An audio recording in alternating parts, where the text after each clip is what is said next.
So, ప్రతి student learning style అనేది డిఫరెంట్‌గా ఉంటుంది. సో, ఇండివిడ్యువల్ అటెన్షన్ అందించడానికి మీ సిస్టమ్ ఎలా వర్క్ అవుతుంది? ఇప్పుడు జనరల్‌గా ఇంటర్మీడియేట్‌లో చేరిన విద్యార్థికి మాకు 2 సంవత్సరాల టైం ఉంటుంది.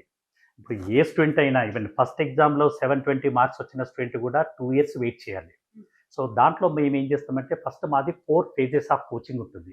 అంటే phase 1, phase 2, phase 3, phase 4.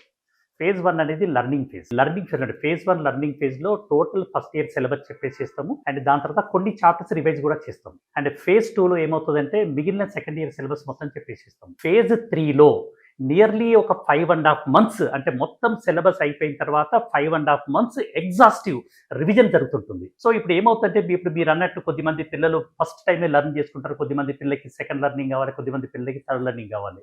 So, అలాంటి వాళ్ళందరూ కూడా ఈ రివిజన్ ఫేజ్‌లో అందరూ మ్యాచ్ అయిపోతారు. ఈ రివిజన్ ఫేజ్ అయిపోయిన తర్వాత ఇంకా ఫేజ్ 4 అనేది ఉంటుంది. ఈ ఫేజ్ 4లో దాదాపు అంటే బోర్డ్ ఎగ్జామ్ తర్వాత మేము పెడతాము.